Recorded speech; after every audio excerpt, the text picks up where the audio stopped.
Have you ever met a woman who seems trapped in eternal girlhood, forever avoiding responsibility, chasing fantasy, and refusing to grow up? Maybe you've noticed this pattern in yourself. Why do some women struggle to embrace adulthood, and what does Carl Jung say about it? In this video, we'll uncover the psychological roots of the puella aeterna, the eternal girl archetype, and how it can silently sabotage personal growth, relationships, and even happiness. But more importantly, we'll explore the path to true individuation, so stay with me.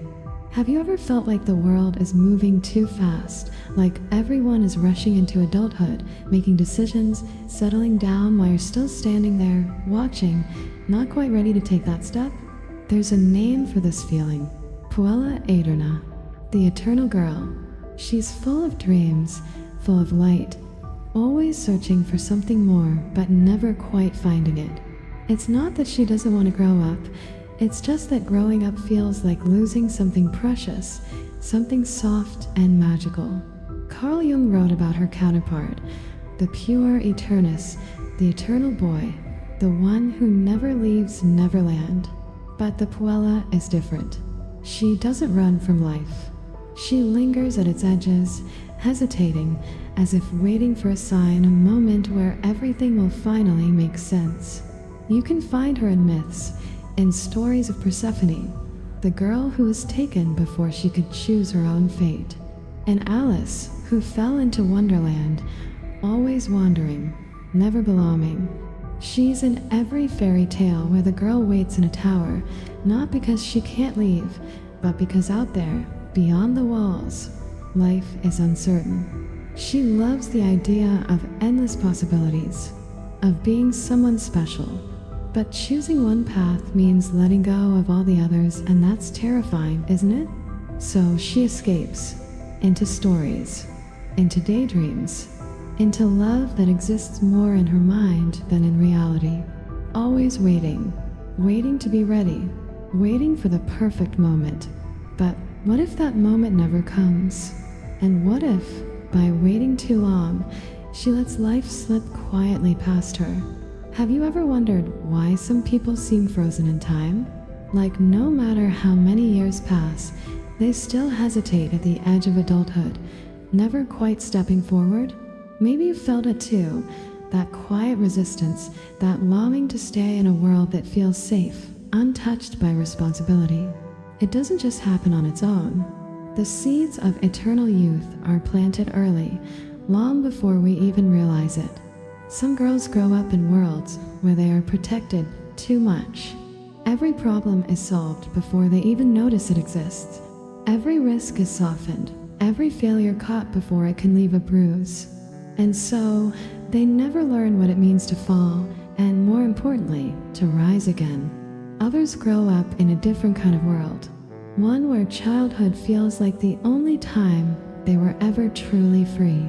Where growing up meant losing warmth, losing innocence, stepping into a world that felt cold and demanding. And so, they cling to the past, not because they don't want to move forward, but because forward feels like loss. And then there is fear. Fear of making the wrong choice. Fear of not being good enough. Fear of stepping into a life that feels too big, too heavy. Some hide from it with laughter, with playfulness, with an endless stream of distractions. Others bury themselves in dreams, in stories, in illusions of love that never demand anything real. But here's the paradox. The more we avoid responsibility, the smaller our world becomes. What once felt like freedom slowly turns into a cage. A soft, beautiful, dreamlike cage, but a cage nonetheless. So, what happens when the real world finally comes knocking? When the illusion of endless time starts to fade? And more importantly, what can we do before that moment arrives? Have you ever caught yourself lost in a daydream? One so vivid, so perfect, that for a moment, it felt more real than life itself? A world where you're always beautiful, always loved, where everything falls into place without effort. A world where you never have to struggle, never have to face the heaviness of real life. For the Puella Aderna, fantasy isn't just a passing thought, it's a refuge. A place to escape from the uncertainty, the pain, the terrifying weight of choice. Carl Jung warned that when we refuse to confront our shadow, the parts of ourselves we don't want to see, we turn to illusions instead. Some escape into endless romance, chasing a love that exists more in their mind than in reality. Others drift through life in a haze of entertainment, scrolling, dreaming, waiting. And then there are those who wrap themselves in spirituality, convinced that one day the universe will simply deliver their perfect life to them. But the truth is, fantasy has a price. The longer you live inside it, the harder it becomes to leave. The world outside starts to feel dull, slow, unsatisfying. Reality asks for patience, for effort, for risk. But fantasy? Fantasy gives everything instantly. The perfect love story, the perfect adventure, the perfect version of yourself that doesn't have to work, doesn't have to fail, doesn't have to be vulnerable. But can a life lived entirely in dreams ever truly feel real? And if one day you wake up and realize that the years have passed, that the world has moved on without you, will the dreams still feel as sweet? What if everything you've been avoiding, the fears, the uncertainties, the weight of responsibility, wasn't meant to trap you but to shape you? Carl Jung believed that true growth isn't about becoming someone new, it's about becoming who you were meant to be all along. He called this process individuation, the journey of integrating all the parts of yourself, even the ones you'd rather ignore.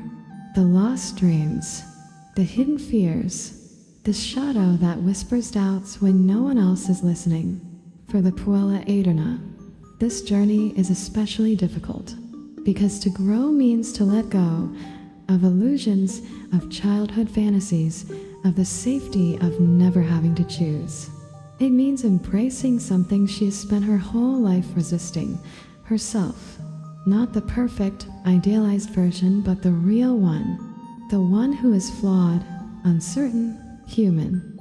Individuation asks us to step into the unknown, to stop waiting for life to happen and start shaping it with our own hands.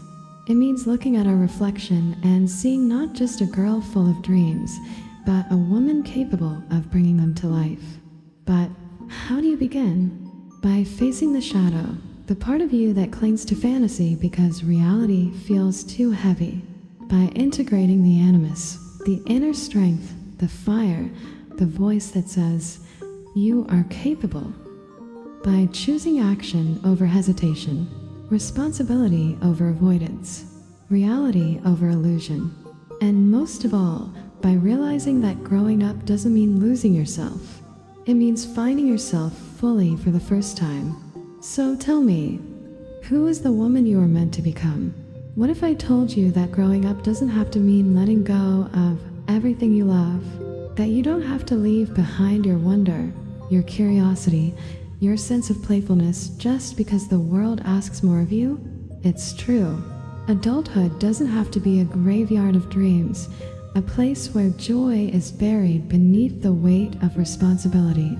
It can be the garden where your deepest desires bloom, where you learn how to grow without losing the spark that made you feel alive in the first place. The key lies in balance.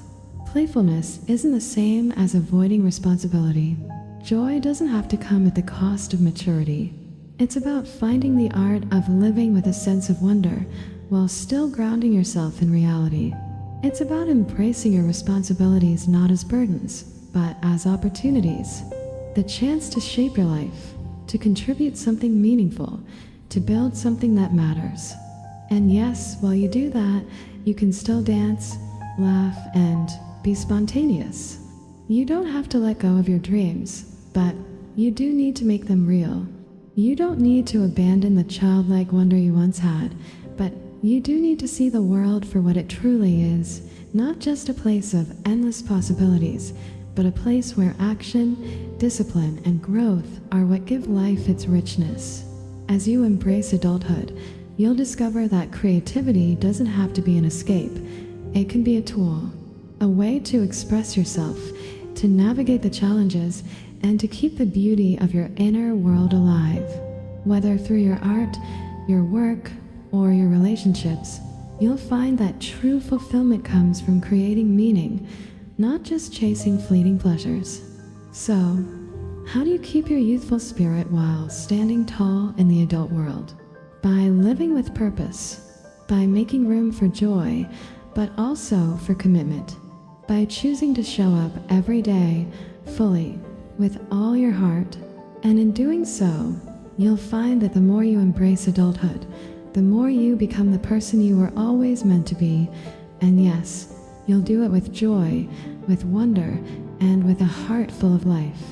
The question is, are you ready to start?